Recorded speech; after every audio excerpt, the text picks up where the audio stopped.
তোমাদের আগের ভিডিওতে বলেছিলাম যে সাকরাইল হাওয়াপোতার কিশোর সংঘ ক্লাবের পুজোতে আমি গিয়েছিলাম।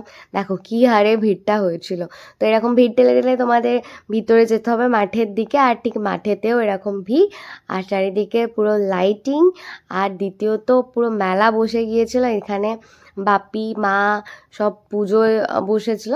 মা পুজোয় বসেনি, বাপি পুজোয় বসেছিল, আর এখানে মায়ের সাথে আমি বসেছিলাম।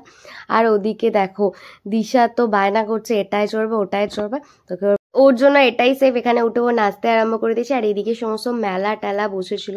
এবছর একটু ভিড়টা কম আছে, আগের বছর যে হারে ভিড়টা হয়েছিল তোমাদের জাস্ট ওপর থেকে ভিড়টা দেখাই, এটা কিছুই না আগের বছরে যেটা ছিল, যেহেতু বক্সের জন্য আগের বছরে ভিড়টা বেশি হয়েছিল।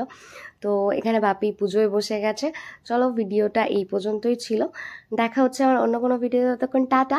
আর আমার এরকম নতুন নতুন ভিডিও দেখতে হলে আমার ইউটিউব চ্যানেলটাকে সাবস্ক্রাইব করে দাও। আর ভিডিওটা এতক্ষণ